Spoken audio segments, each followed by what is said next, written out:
हाय, मैं हूं शिवाजी साटम और आप मुझे एसीपी प्रद्युमन के नाम से जानते हैं। For more episodes of CID, subscribe to Sony Pal and hit the bell icon.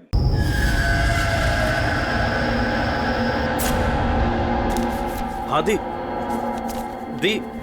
मैं बहुत ज्यादा लेट हो रहा हूँ, आपसे बाद में बात करता हूँ। क्यों? कहाँ जा रहा है? हाँ दी, मैंने आपको बताया तो सही, मुझे एक्चुअली नॉर्थ अमेरिका के एक रेन फॉरेस्ट में फोटोग्राफर का असाइनमेंट मिला है। उसी सिलसिले में मुझे अर्जेंट जाना पड़ रहा है दी। आप प्लीज एक क्यों क्या ये सब बाद में पूछना दी। क्या छुपा रहा है? जल्दी बता। अरे दी, मैं आपसे कुछ क्यों छिपाऊंगा दी, सच सबको पता चल जाएगा। बहुत दिनों से ये सच छिपा हुआ है, लेकिन सच को जहाँ पहुँचना है ना दी, वहाँ पहुँच के रहेगा। ये कौन सा सच? और कौन कहाँ पहुँचेगा?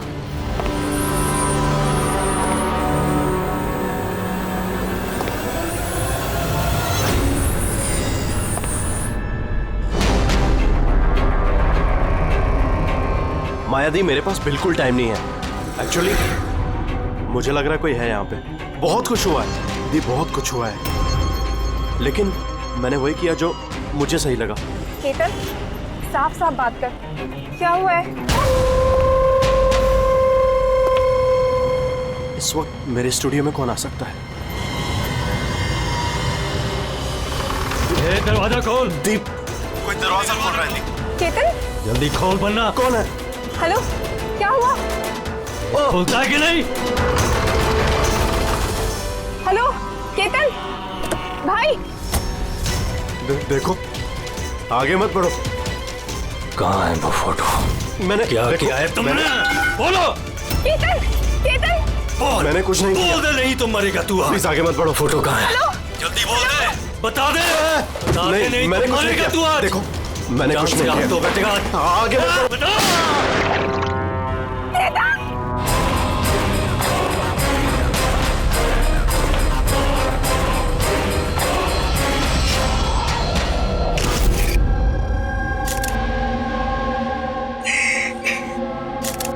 आप प्लीज बैठिए। समझ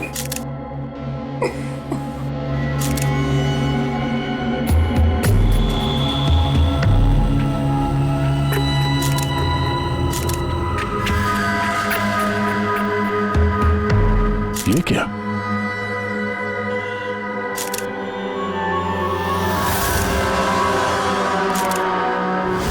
ये किसी के जूतों से आया लगता है।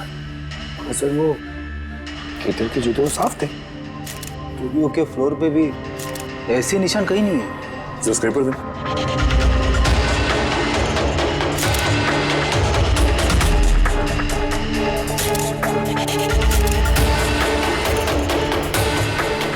तो मिट्टी या कीचड़ तो नहीं लगता,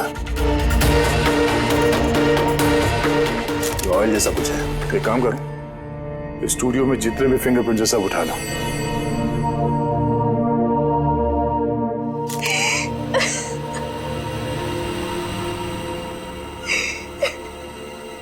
हाँ जी, हम जानते हैं कि ये समय ठीक नहीं है पूछताछ करने के लिए, पर फिर भी आपको परेशान कर रहे हैं। जरा ठीक से याद करके बताइए, आपने ये पूरा हादसा फोन पे सुना था, तो केतन और उस दूसरे आदमी के बीच में क्या बात हुई थी? वो आते ही बुरे तरीके से केतन को मार रहा था। वो चीख रहा था, चिल्ला रहा था, चीजें इधर उधर टूटने की आवाजें आ रही थी। मैंने कुछ नहीं किया। देखो, आगे मत बढ़ो, मुझे कुछ नहीं मालूम ना। वो कुछ फोटोज के बारे में बातें कर रहा था। सर, ये माया जो कह रही है कि केतन का खून उस वजह से हुआ है, एक एविडेंस की वजह से। एविडेंस क्या? वो फोटोग्राफ था? सर, केतन ने किसी कपल की इंफॉर्मेशन लिख के रखी है सर, ये देखिए। कोई मनन और शामली है, जूहू से। सर ये देखिए, कैलेंडर पर 14 अप्रैल 2018 ये डेट मार्क की, द एनिवर्सरी। अरे ये तो आज की डेट है। इसका मतलब है आज के दिन कुछ होने वाला था जिसके बारे में केतन जानता था। उसका मोबाइल फोन चेक करो, देखो आखिरी बार किससे बात हुई थी उसकी।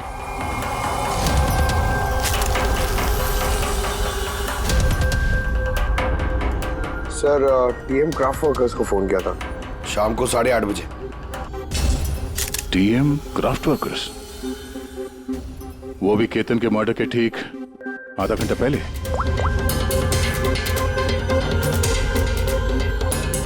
Hello, TM craft workers. जी बोलिए। हाँ, केतन ने आपको फोन किया था। किस लिए फोन किया था? आप कौन? मैं उसका दोस्त बोल रहा हूँ। हाँ, उनका फोन तो आया था। ये पूछने के लिए फोन किया था कि उनका गिफ्ट टाइम से डिलीवर किया कि नहीं। गिफ्ट्स? कौन सा गिफ्ट? एक फोटो फ्रेम था मनन और शामली के लिए। उनकी 25th वेडिंग एनिवर्सरी थी, तो उनको फोटो फ्रेम बना के डिलीवरी करना था। मनन और शामली, उनका घर का एड्रेस मिल सकता है? अर्जेंट है।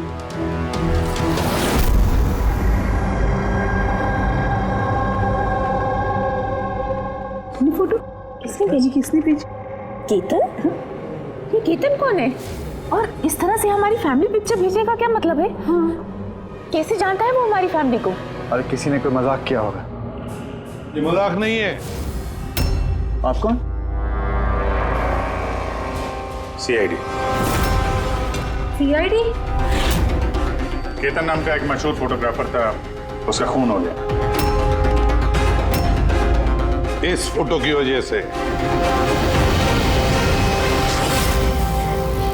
पर सर, एक फोटोग्राफ के चक्कर में कोई किसी का मर्डर क्यों करेगा? लेकिन सर हम तो किसी केतन को जानते भी नहीं। केतन को नहीं जानते तो फिर उसने आप लोगों की फोटो आप ही को क्यों भेजी? पता नहीं। पर हमने तो कभी ऐसी फोटो खिंचवाई भी नहीं है। और ना ही ऐसी दीवार हमारे घर पर है। सर हमने तो कभी नहीं देखा। और देखिए ना सर, ये नकली फोटोग्राफ लग रहा है। आप खुद ही देखिए, इसमें दीदी है, जीजा जी है। सर, ये खाली कुर्सी रखने का क्या मतलब है इसका?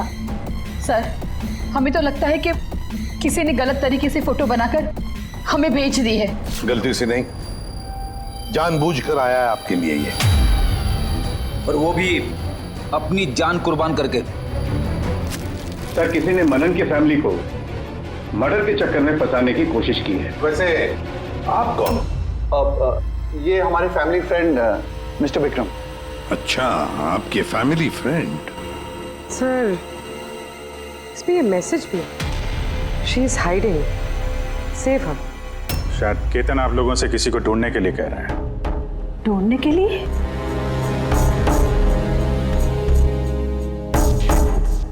सर, ये फोटो तो मेरी बेटी रिया जैसी लग रही है। हाँ, सर पता नहीं किसका हाथ पकड़ कर खड़ी है। देखो ना, ये हमारी बेटी जैसी ही लग रही है। नहीं, ये रिया नहीं है। ये रिया नहीं है। ये येलो कलर की ड्रेस मेरी रिया नहीं पहनी थी जब वो गायब हुई। लगता है केतन रिया को ढूंढने के लिए कह रहा है। ये रिया है, देखो ना। ये रिया नहीं है। एक मिनट, कब से गायब है आपकी बेटी रिया? 12 साल। 12 साल? सर ये 12 साल के बाद कोई किसी की इंफॉर्मेशन क्यों देगा? तो रिया, 12 साल से रिया गायब है। कोई ना कोई वजह तो जरूर होगी ये फोटो भेजने की। सर कोई वजह नहीं है, ये सिर्फ एक कोइंसिडेंस है। अब 12 साल के बाद अचानक कहाँ से रिया की इंफॉर्मेशन मिल गई उसे? सर देखिए, ये रिया हो ही नहीं सकती। रिया की मौत 12 साल पहले हो चुकी है। ये रिया कैसे हो सकती है? ये रिया ही है। मैंने देखो ना, ये हमारी बेटी रिया ही है। के पीछे पड़ी है रिया ही। संभालिए अपने आप को। देखो तो। अरे जाओ जल्दी।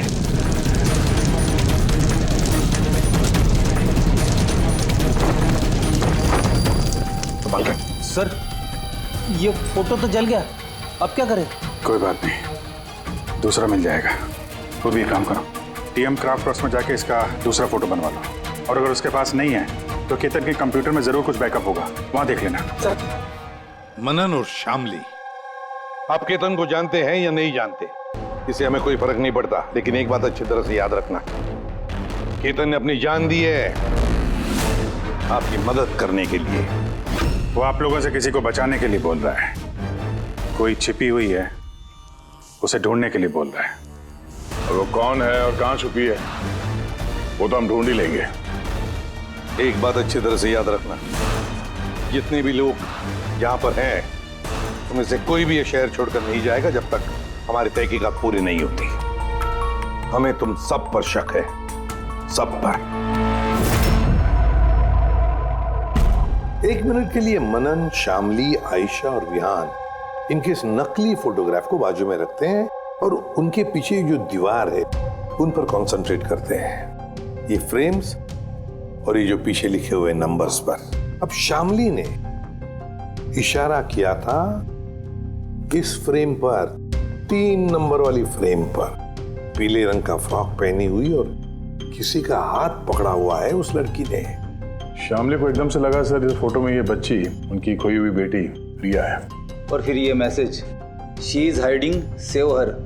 लेकिन सर विक्रम तो बार बार कह रहा था कि रिया मर चुकी है। हो सकता है ये मैसेज रिया के बारे में हो सकता है वो अभी भी जिंदा हो। बिल्कुल हो सकता है पूर्वी, बिल्कुल हो सकता है। और शायद केतन यही कहना चाहता है इन लोगों को, मनन के फैमिली को, कि शायद रिया जिंदा है और उसे मदद की जरूरत है। लेकिन सर उसे इतनी मेहनत करने की क्या जरूरत थी? फोन कर देता सीधे और बोल देता जो भी बोलना है रिया के बारे में, या फिर पुलिस को इन्फॉर्म कर देता। सर हो सकता है उसे किसी ने डराया धमकाया हो और तभी तो मजबूर होकर उसने ये सब किया है। केतन ने तो अपना फर्ज निभाया है और हम उसकी मेहनत को बेकार नहीं जाने देंगे। पूर्वी एक काम करो, ये पूरा का पूरा फोटोग्राफ किसी अच्छे फोटो लैब में लेकर जाओ और ये पीछे टंगी हुई ये जो छोटी छोटी फ्रेम्स है ना, उनको अच्छी तरह से चेक करो। और ये भी देखो ये जो वॉल है पूरी, क्या वो फोटोशॉप तो नहीं की गई है? और रिया के लापता होने की एफआईआर की कॉपी भी चाहिए हमें। केतन मनन की फैमिली को तो नहीं जानता था, तो ऑब्वियसली रिया को भी नहीं जानता होगा, तो फिर उसने मनन की फैमिली को ये इंफॉर्मेशन क्यों दी और इस तरह से क्यों दी? सर केतन का खूनी जरूर रिया के फैमिली से जुड़ा हुआ है सर। इन सारे लोगों के फोन रिकॉर्ड्स चेक करो फ्रेडी, और साथ साथ केतन के फोन रिकॉर्ड्स भी। और एक बात, मनन की फैमिली पर कड़ी नजर रखो और साथ साथ उनका जो दोस्त है ना विक्रम, उस पर भी देखो। ये लोग कहां कहां जाते हैं, किस किस से मिलते हैं, क्या क्या करते हैं, एक एक बात पर कड़ी नजर रखो, एक एक बात की खबर रखो। केतन के साथ जितने भी लोग काम करते थे ना, उनसे मिलना पड़ेगा। आप दोनों तो केतन को बहुत अच्छी तरह से जानते थे, तो कभी उसने आप लोगों को बताया किसी छोटी सी बच्ची के बारे में, जू के एक फैमिली के बारे में, उनके फैमिली पोर्ट्रेट के बारे में? जी नहीं सर, मुझे तो अब तक उसने कभी कुछ नहीं बताया।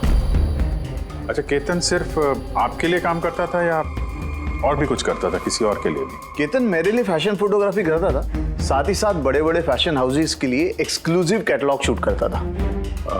माया, आप केतन की बहन है तो आपको तो पता हो गया वो किस किस से मिलता था। सर केतन बहुत ही रिजर्व रहता था, बस अपने काम में ही मग्न, और उसके दोस्त भी गिने चुने ही थे। और सर हाल ही में केतन को एक इंटरनेशनल एग्जीबिशन के लिए असाइनमेंट मिला था, जिसके लिए वो मुंबई की गलियों में घूमकर स्ट्रीट फोटोग्राफी शूट किया करता था।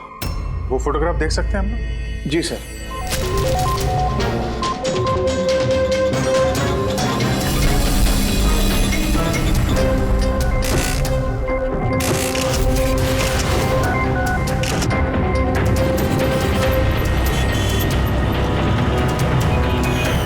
इतना अच्छा पोर्टफोलियो बनाया था सर, एग्जीबिशन में सबमिट ही नहीं किया। बहुत परेशान हो गया था वो।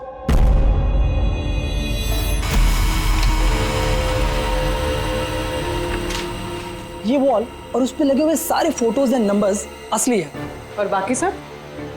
जिसने भी ये बनाया है उसने सिर्फ इस वॉल के ऊपर फैमिली वालों की फोटोज डाल दी है, इस खाली कुर्सी के साथ, ताकि ऐसा लगे कि फैमिली वालों ने इस वॉल के आगे बैठकर फोटो खिंचवाई। हाँ, लेकिन ये दीवार तो पक्का असली है।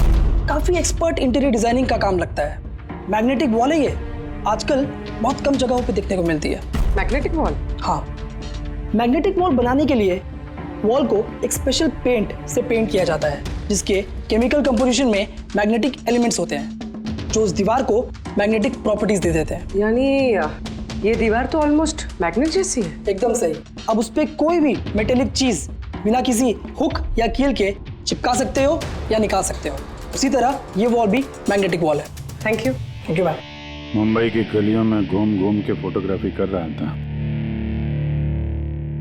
जरूर वहीं पे इसे रिया के बारे में कोई ना कोई क्लू मिला होगा, वहीं किसी गलियों में।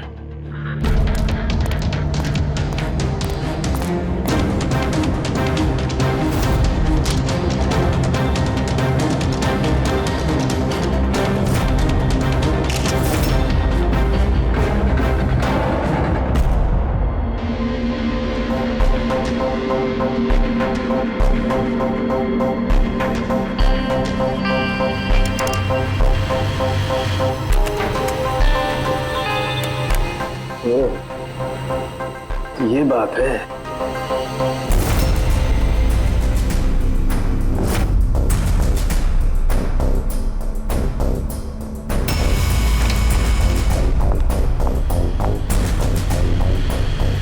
सर ये देखिए,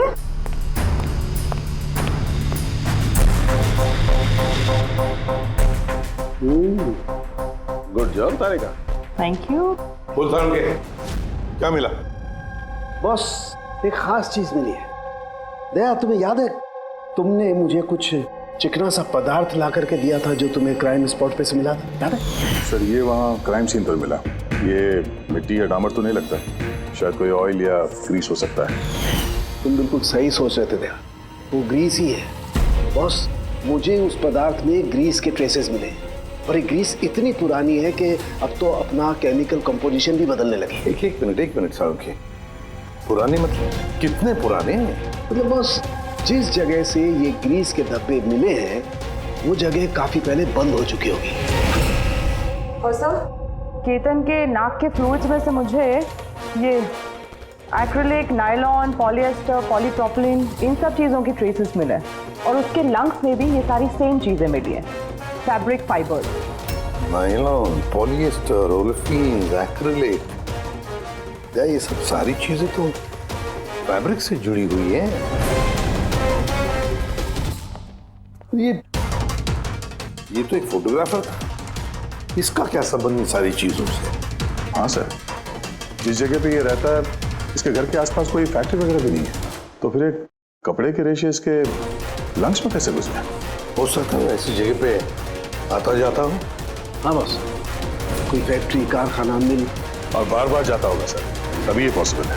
बार बार जाता होगा केतन ऐसी जगह पे, पर क्यों, किस लिए?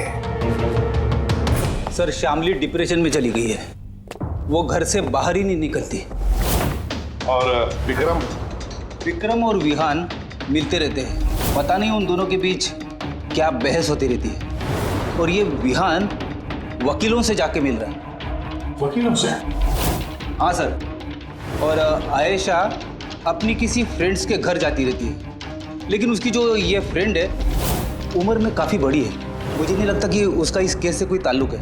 और ये जो मनन है ना, केतन के बारे में पता लगाने की काफ़ी कोशिश कर रहा है। अच्छा, अभी फ्रेडी वो जो फोन कॉल के रिकॉर्ड जो ट्रैक किए थे, क्या पता चला? कुछ नहीं पता चला सर, उनके जो रजिस्टर्ड मोबाइल नंबर है उसमें कुछ नहीं है। फोटोग्राफ्स का प्रिंट निकाल ली? हाँ सर। सर, जैसे कि मैंने फोन पे बताया था, वो दीवार असली है सर, मैग्नेटिक वॉल। हाँ सर। सर, केतन ने ये सारी फोटोज उस वॉल पे लगाकर वो फोटो ली है और फिर उस पर वो फैमिली वाली फोटो फोटोशॉप कर दी। सर, इस वॉल का पता लगाने में ज्यादा टाइम नहीं लगेगा, इंटीरियर डिजाइनर का काम है, और ये वॉल पे मेटालिक डिजिट्स लगे हुए हैं। बस तो फिर ये सारे फोटोग्राफ्स आर्किटेक्ट्स और डिजाइनर्स के ऑफिसेज में भेज दो, पता चल जाएगा किसने ये मैग्नेटिक वॉल बनवा लिया था।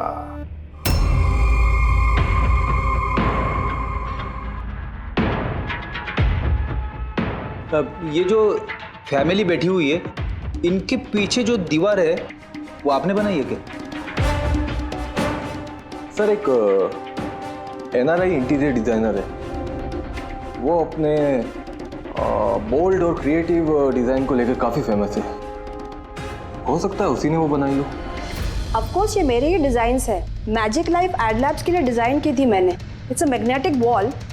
ये सारे नंबर्स मैग्नेटिक मटेरियल के हैं जिसे बिना कोई हुक या कील के लगा भी सकते हैं और निकाल भी सकते हैं। लेकिन मेरे डिज़ाइंस के हिसाब से ये सारे सीरियल नंबर्स में थे, जैसे 1 2 3 4 5 6 7 8 9 10। हाँ मगर मैम इसमें तो नंबर्स 1 3 2 0 6 7 8 9 ये ऐसे कैसे? हाँ? सर शायद केतन ने किया, लेकिन उसने इस वॉल की फोटो क्यों ली? ये तो अब मैजिक लाइफ एड लैब वाले ही बताएंगे। सर यही है वो वॉल जिसकी आपने हमें फोटो दिखाई थी? हाँ सर, और वॉल पे फोटोज के जो एक्चुअल नंबर थे वो ये थे सर। फोटोज में जो भी चेंजेस थे वो केतन ने किए थे सर। केतन, ये नंबर्स तो ऑर्डर में थे ना, फिर तुमने सिर्फ 3206 को चेंज कर उसके नीचे स्पेसिफिक फोटोज क्यों लगाई है? कुछ नहीं, वो पजल्स बना रहा, नंबर्स और फ्रेम्स को मिला के। एक इंटरनेशनल एग्जीबिशन है उसी के लिए।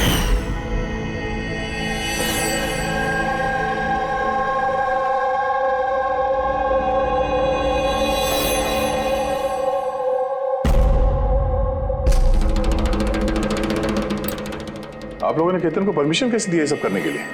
दरअसल सर केतन हमारे साथ पहले भी काम कर चुका है और वो एक इंटरनेशनल एग्जीबिशन के लिए कुछ फोटोज ले रहा था और इसलिए उसको ये वॉल की ज़रूरत थी, तो हमने उसे ये वॉल यूज़ करने दिया। यस सर, एंड कुछ पजल की बात कर रहा था, कुछ समझ में नहीं आ रहा था सर। पजल है?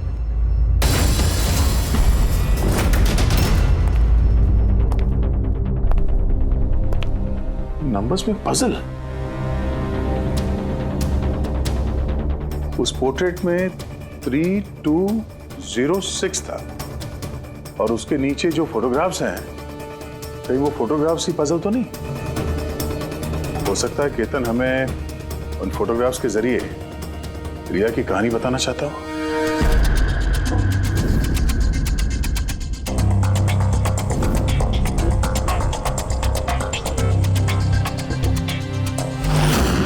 रिया गायब कब हो गई थी? कब गायब हो गई थी? रिया की मिसिंग की एफआईआर है ना? हाँ सर। सर उसका इस केस से क्या कनेक्शन? वो केस तो सर बहुत साल पहले बंद हो चुका है, पता नहीं क्यों गया। ऐसे लगता है कि रिया की इस एफआईआर से शायद हमारी केस सॉल्व करने में कुछ मिल जाए। FIR 8221 Mumbai IPC. एफआईआर का डेट देखो दया, ये देखो 3206। ये तो 2006, मतलब ये डेट है? बिल्कुल सही, 3206 3 फरवरी 2006। दीदी हौसला रखिए। पता नहीं मेरी बेटी किस हाल में होगी। आप लोग मजाक तो नहीं कर रहे? आप वाकई में मेरी बेटी को ढूंढेंगे? वो एक्चुअली जिंदा है क्या? आपकी बेटी जिंदा है, ये सुनकर आपको खुश होना चाहिए, और आप हमसे ऐसे बात कर रहे हैं? डैड, मेरी बहन रिया जिंदा है। सर कहाँ है वो? देखिए हम बहुत नजदीक हैं रिया का पता लगाने के, इसलिए आप लोगों को जो कुछ भी पता है हमें बताइए। आखिरी बार आप लोगों ने उसे कब देखा था, क्या हुआ था उसके साथ, और एग्जैक्टली गायब हुई कैसे वो? लेकिन सर इन 4 फोटोज का क्या मतलब है? केतन जरूर हमें रिया के बारे में कुछ बताने की कोशिश कर रहा था। देखो ना फोटोग्राफ्स को, ये 3 नंबर का फोटो देखो, इसमें एक छोटी बच्ची रो रही है, किसी बड़े आदमी का हाथ पकड़ के जा रही है। फोटो नंबर 2 में रिया थोड़ी बड़ी हो चुकी है, ऐसे जाली के पीछे जैसे उसे किसी ने उस जाली के अंदर कैद करके रखा है।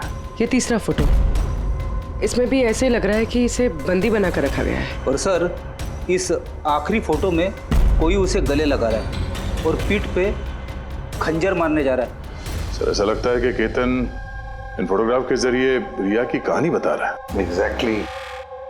देखो रिया बचपन में किडनैप हो जाती है, फिर वो बंदी बनाई जाती है, और फिर जब वो 18 साल की हो गई तो उसे इन जंजीरों में जकड़ के रखा था, और फिर उसे कोई मिल गया जिसने उसे मारने का प्लान बनाया। कोई ऐसा जिस पर रिया विश्वास करती है? मतलब सर, केतन ने जानबूझ के मॉडल्स की ऐसे फोटो बनाई है ताकि सच को सामने लाया जा सके। इसलिए उसने केतन को रास्ते से हटा दिया। रिया बाकी बच्चों की तरह नॉर्मल नहीं थी। उसका दिमाग उसकी उम्र के बच्चों के कंपैरिजन में बहुत ही कमजोर था, इसीलिए उसे लगातार दवाइयों की जरूरत पड़ती थी। अगर वो दवाइयां नहीं लेती थी तो उसका दिमाग कंट्रोल में नहीं रहता था। वो कुछ भी कर सकती थी, वो अपने आप को चोट पहुंचा सकती है, वो अपने आप को मार भी सकती है।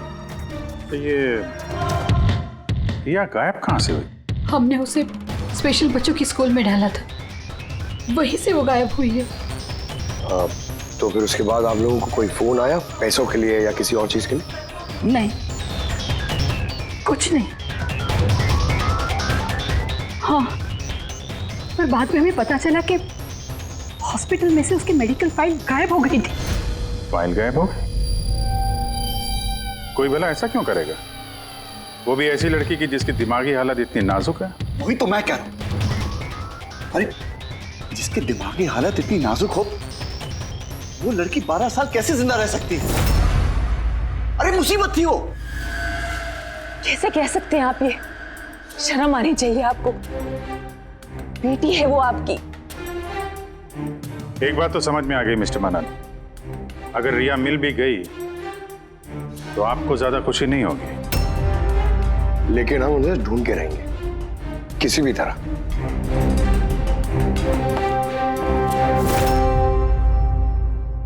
दया, इस फोटो को गौर से देखो। देखो, रिया बड़ी हो गई है, 18 साल की हो गई है, लेकिन उसके पैरों में जंजीर जकड़े हैं। सर ये पीछे ये खिड़की कारपेट दिख रहा है पीछे। क्या याद है तारिका ने क्या बताया था? केतन के नाक के फ्लूइड्स में से मुझे ये एक्रिलिक, नायलॉन, पॉलिएस्टर, पॉलीप्रोपिलीन, इन सब चीजों की ट्रेसेस मिले। ये सारी चीजें फैब्रिक से जुड़ी हुई है, कारपेट से। ये केतन फोटोज के जरिए ये बताने की कोशिश कर रहा था कि ये रिया किसी पुरानी मिल या फैक्ट्री में है। सर, चौथे फोटो में ऑयल कैन और खाली बक्से। और वो केतन के स्टूडियो में हमें ग्रीस के धब्बे भी तो मिले थे। तो शायद खूनी केतन के स्टूडियो में वहीं से जा रहा था जहां रिया कैद है। तीसरी फोटो में वो कारपेट वाली गली और चौथे में वो फैक्ट्री। सर ये दोनों जगह आसपास होगी। पहले ये पता लगाना पड़ेगा कि कारपेट वाली गली के आसपास कोई बंद पड़ी हुई पुरानी फैक्ट्री है क्या? जो भी करना है जल्दी करना पड़ेगा बॉस, क्योंकि हमारे मनन के घर जाने के बाद खूनी खुद सामने नहीं आएगा। शायद किसी से वो काम करवाएगा।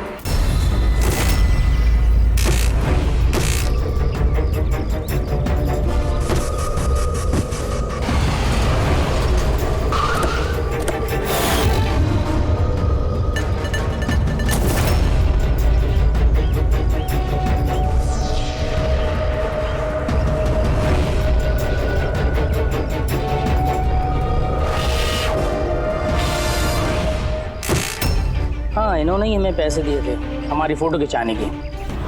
2 दिन के लिए आए थे,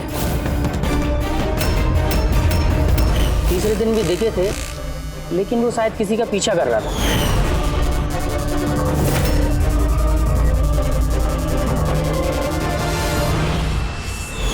किसका पीछा कर रहा था? वो तो सर ध्यान नहीं दिया हमने। वो गया किधर पीछा करते हुए? इस तरफ गया।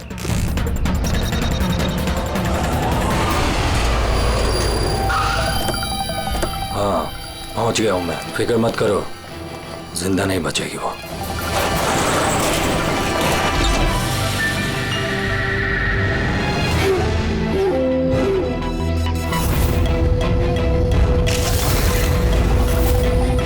बंद कर इसको।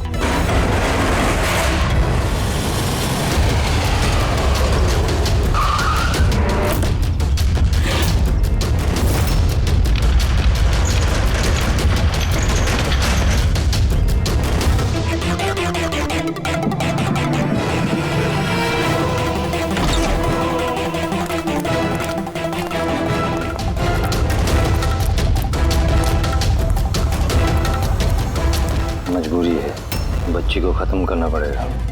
बच्ची की बॉडी को ठिकाने लगाने के बाद इस सारी जगह को आग से खत्म कर दो, ताकि किसी के हाथ में कोई सबूत ना जाए। यहाँ पे तो कुछ मिला नहीं, चलो दूसरी जगह देखते हैं।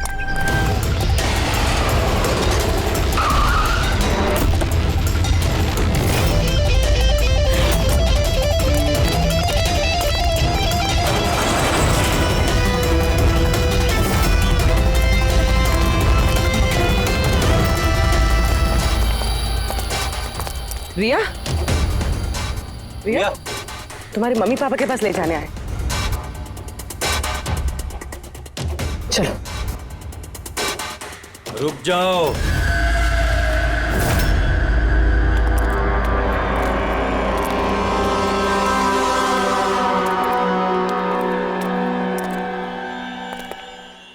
रिया बेटा, आजा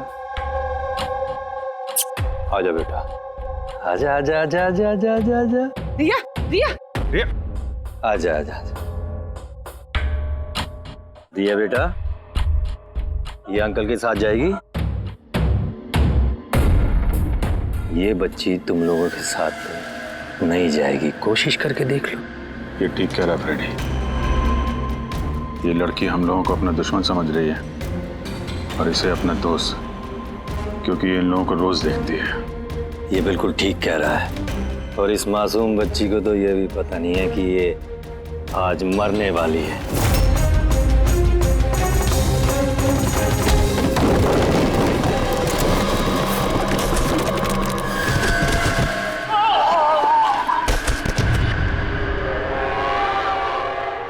कौन हो तुम लोग? किसने भेजा है तुम्हें? ये तुम्हें कभी पता नहीं चलेगा।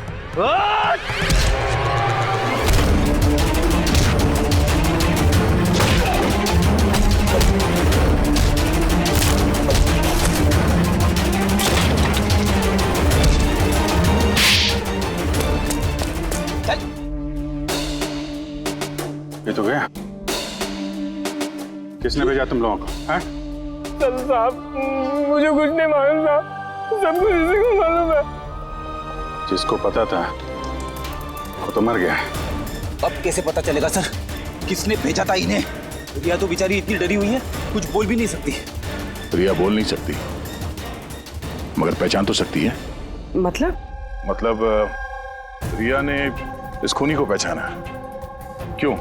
क्योंकि उसे हर रोज मिलती थी, उसे हमेशा देखती थी, उसे लगता था कि ये उसका अपना कोई है और इसीलिए उसके साथ जाने के लिए राजी हो गई। तो फिर रिया उसे भी पहचान लेगी जिसने 12 सालों से इसको यहाँ पे कैद करके रखा है, जो उससे हर रोज बात करता है और जिसने इसे मारने के लिए इन लोगों को यहाँ पे भेजा था। अब रिया बताएगी कि असली गुनहगार कौन है। रिया, जाओ रिया। अच्छा मेरी बच्ची, आ बेटा।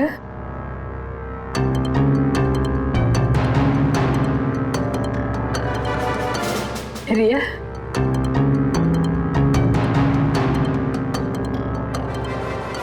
आजा मेरी बच्ची, अपनी माँ के पास आजा बेटा। आ बेटा,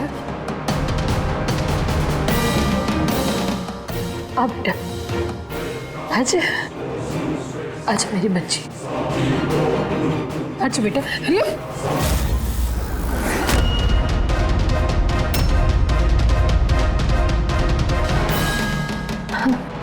ये तो कमाल हो गया शामली जी। आपकी बेटी 12 साल के बाद आपसे मिलती है, लेकिन आपके पास नहीं है। अपने मौसी के गले लग जाती है। ये कैसे? वो तो माँ की जैसी हूँ ना मैं इसकी, बहुत प्यार करती है ये मुझसे, इसीलिए। अरे वाह मौसी जी, आपसे इतना प्यार कि रिया अपनी माँ को पहचान नहीं पाई और आप ही के गले लग गई। क्यों? और जानती है क्यों? क्योंकि पिछले 12 साल से सिर्फ एक ही शख्स है जो रिया से मिल रहा था, बातें कर रहा था, जिसे रिया अपना समझती थी। ये क्या बकवास कर रहे हैं? मैं क्यों मिलूंगी इससे? मैं नहीं मिली इससे। रिया से बिल्कुल मिली थी। पिछले 12 सालों से मिल रही थी तुम। बकवास हम नहीं कर रहे आयशा, बकवास तुम कर रही हो।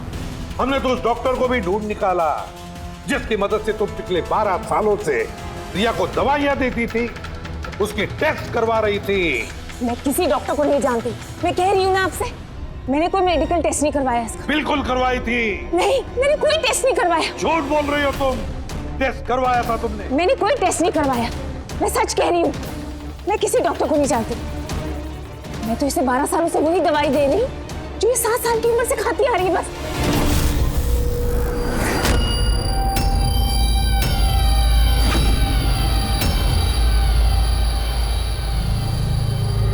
फंस गई ना? हाँ? इस आदमी को आपने भेजा था रिया को मारने के लिए। उसके मोबाइल में हमें उसका नंबर मिला जो इत्तेफाक से आपकी दोस्त है, जिससे आप अक्सर मिलती हैं। आयशा, तुमने ये सब क्यों किया? विहान के लिए। मेरा डिवोर्स हो चुका था। मेरी जिंदगी का वैसे भी कोई ठिकाना नहीं था। मैं विहान को किसके सहारे छोड़ती? मुझे ऐसा लगा कि ये पूरी प्रॉपर्टी, पैसा, ये सब मेरे बेटे को मिलना चाहिए, रिया को नहीं। रिया तो वैसे भी दिमागी मरीज है। तुमने अपने बेटे के भविष्य को संवारने के लिए अपनी बहन की बेटी की जिंदगी को अंधेरे में धकेल दिया। हा?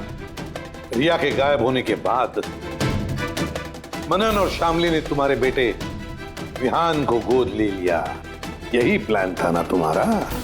तुम इतनी गिर गई कि तुमने एक छोटी सी बच्ची को मारने की कोशिश की। मैं उसे मारना नहीं चाहती थी। माँ हूं मैं भी। मेरा यकीन मानिए, मैं रिया को चोट नहीं पहुंचाना चाहती थी। बहुत कोशिश की मैंने उसे संभालने की, लेकिन संभाल नहीं पाई और इसीलिए तुमने रिया को मारने का प्लान बनाया। ये केतन कहाँ से बीच में आया और उसे रिया के बारे में कैसे पता चला? केतन के साथ मेरा अफेयर चल रहा था। भले उम्र में वो मुझसे छोटा था, पर मैं उसकी मदद करती थी। काफी बार मैंने उसे पैसे दिए उसके काम के लिए। सिर्फ बॉयफ्रेंड था? उसने तो तुमसे दिलो जान से प्यार किया। क्या वही उसका कसूर था? तो तुम्हारा बॉयफ्रेंड था तो तुमने उसे मारा क्यों? वो उस कारपेट वाली गली में एक दिन फोटोशूट कर रहा था। बाय चांस उसने मुझे देख लिया और मेरा पीछा करते करते वो रिया तक पहुंच गया। मैंने उसे बहुत डराया, बहुत धमकाया, यहां तक कहा कि मैं उसका करियर बर्बाद कर दूंगी। लेकिन नहीं, शायद उसमें इंसानियत जाग रही थी, इसलिए मुझे उसे मरवाना ही पड़ा। वाह, बहुत खूब। कैसी माँ हो तुम। 12 साल से एक मासूम बच्ची को अपनी माता पिता से दूर रखा। क्या मिला तुम्हें? हा? भूल गई तुम कि देर से ही सही सच्चाई तो सामने आ ही जाती है। अपने स्वार्थ के लिए बहुत बड़ा जुर्म किया है तुमने। कानून तुम्हें कभी माफ नहीं करेगा। कड़ी से कड़ी सजा होगी तुम्हें, कड़ी से कड़ी सजा।